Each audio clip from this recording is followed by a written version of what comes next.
안녕하세요. 구마담의 이야기입니다. 호기심에서 시작된 춤바람. 이 춤바람은 연쇄 독살 사건으로 이어지게 됩니다. 독살에 맞들인 캬바레 아줌마. 1986년부터 1988년까지 서울에서 김선자가 독극물인 청산가리를 사용해서 모두 5명을 살해한 연쇄살인 사건입니다.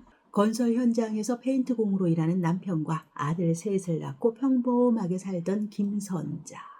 네. 아이들이 어느 정도 크고 손갈 일이 줄어들자 40대쯤 무료함에 이웃과 어울려 캬바레를 출입합니다. 아이고 발음이 꼬이는구만요. 캬바레. 동시에 노름에도 손을 댑니다. 그 바람에 이 사람 저 사람에게 돈을 빌리게 되었고 높은 사채 이자의 빚은 하루가 다르게 늘어가고 있었습니다. 하지만 김선자가 빚을 갚지 않자 빌려갈 때는 사정사정해서 빌려가고 갚을 날짜가 되어도 돈을 갚지 않자 채권자들은 남편과 가족들에게 알리겠다라고 비톡촉을 하게 됩니다. 그러자 김선자는 채권자를 살해해 빚을 갚지 않거나 또는 가까운 사람들을 죽인 다음에 그 금품을 훔쳐서 빚을 막거나 또는 유흥비로 쓰기 시작합니다. 첫 번째 사건입니다. 1986년 10월 30일 그녀는 이웃집에 살던 친구이자 계모임의 회원이었던 49세 여성 김계환에게 여성입니다.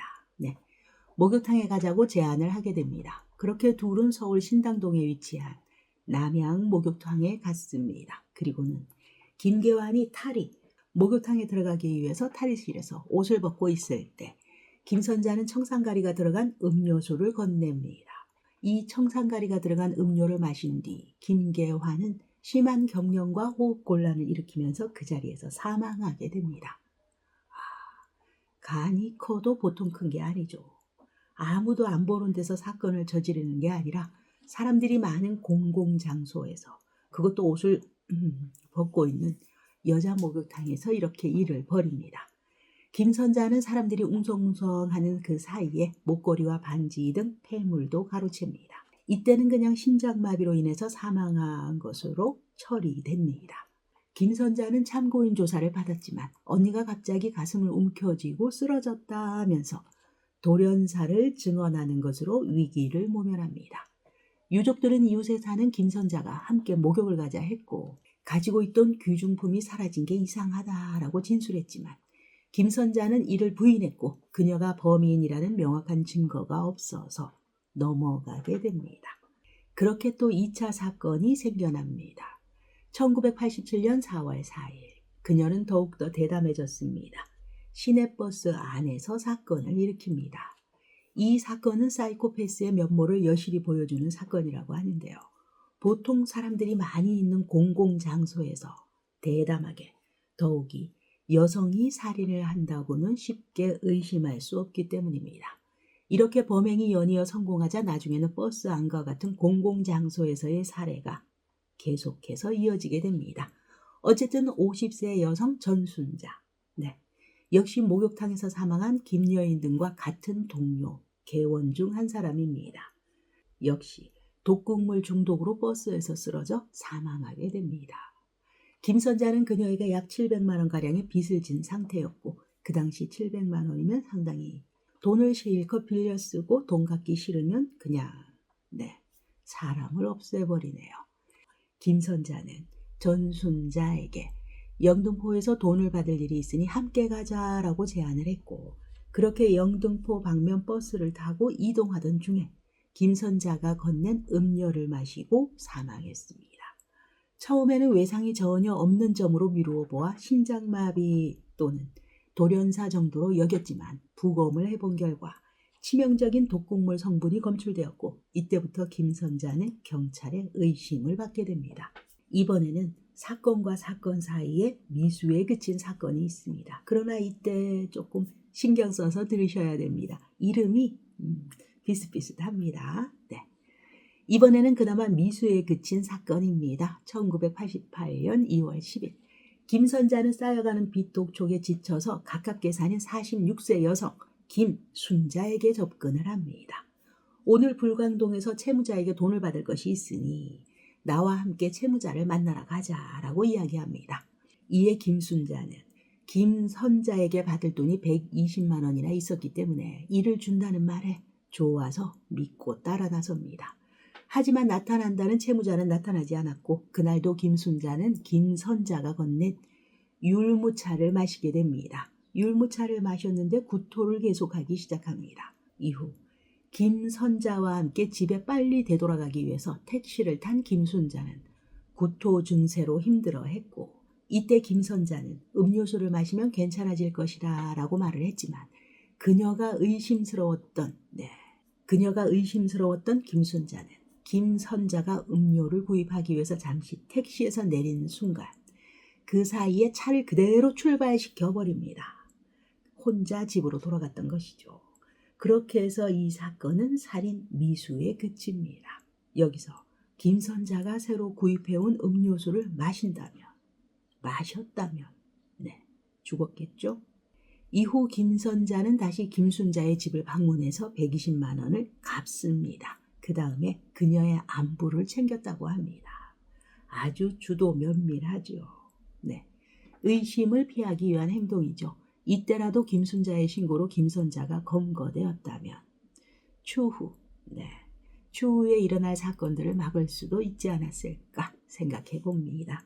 3차 사건입니다. 1988년 3월 27일 김선자의 아버지인 73세 김종춘옹.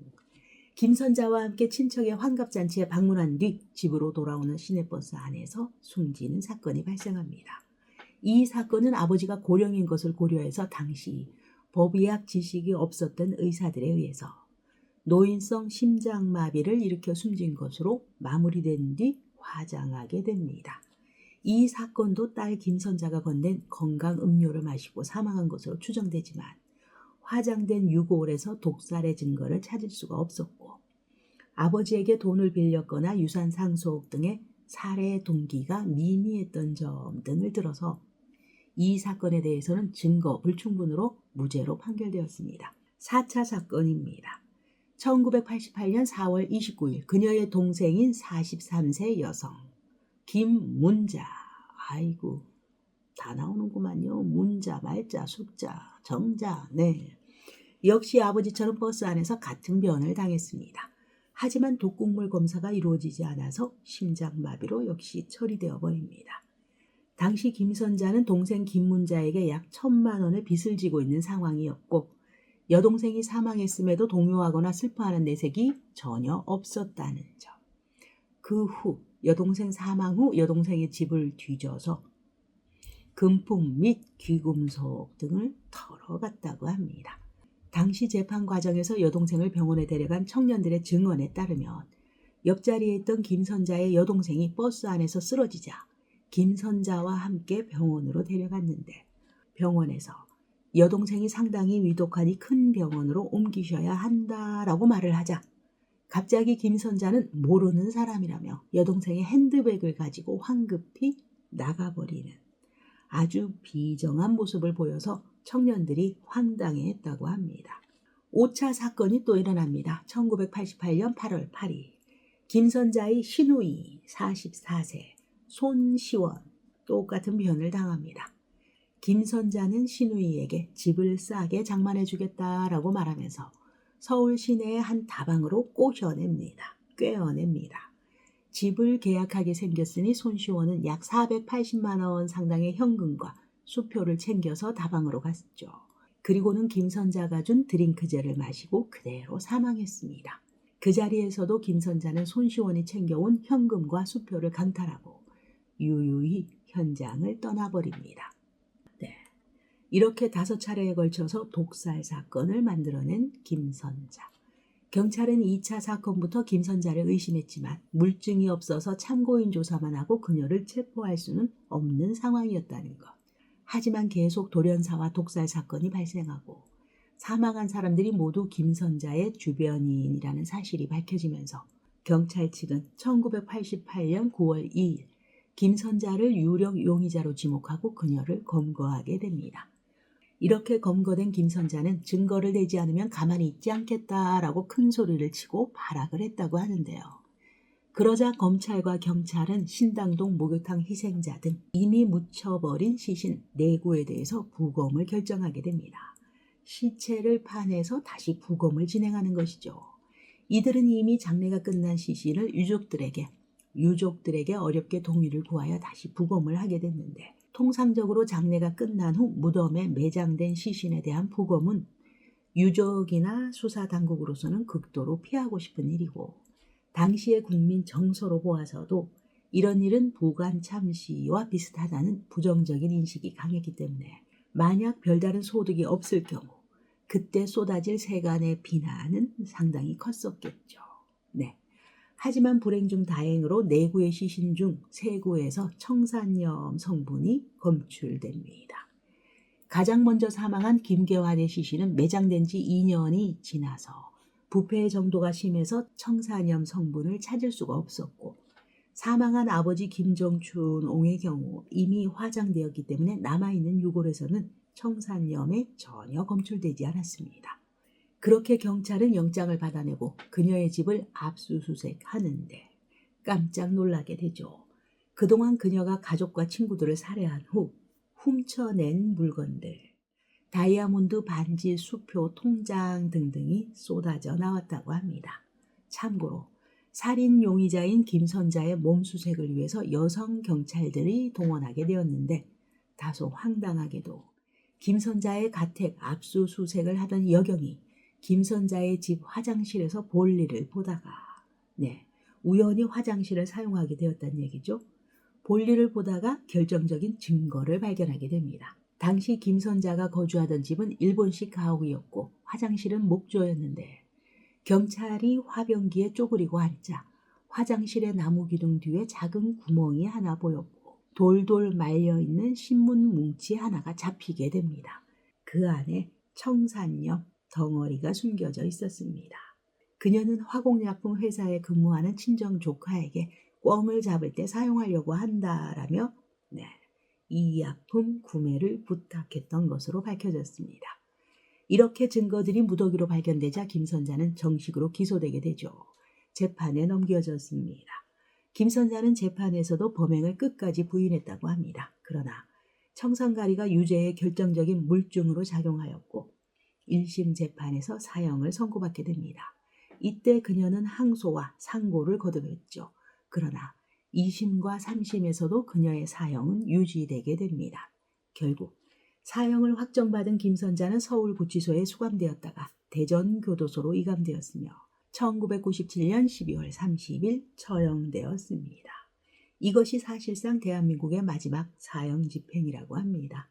감옥에서도 그녀는 범행을 완강하게 부인했고 1960년대부터 사형소 교화 활동에 힘쓰는 삼중 스님, 유명하시죠. 이 삼중 스님을 만나 여러 차례 억울함을 호소했었고, 실제로 삼중 스님은 김선자 사건의 재조사를 법무부 장관에게 요청하기도 했었다고 합니다. 하지만 워낙 증거가 확실해서 다시 조사할 건덕지조차 없었다고 하네요. 또한 김선자는 처형 직전에서야 범행을 줄곧 부인하던 태도를 바꿔서는 아버지와 여동생을 살해한 것에 대해서 자신의 사치욕을 꾸짖고 외면했다라는 이유로 죽어 마땅하다는 식으로 이야기했었다고 합니다. 부자들이 부럽고 동시에 증오한다. 내가 다시 태어난다면 나도 그들처럼 태어나 마음대로 돈을 써보고 죽을 것이다. 나에게 죄가 있다면 그것은 가난하게 태어난 것뿐이다. 라는 말을 남기고 죽었다고 합니다. 오늘의 이야기 여기까지입니다. 여러분의 소중한 시간 저와 함께 해주셔서 대단히 감사합니다. 좋아요, 구독 부탁드리겠습니다.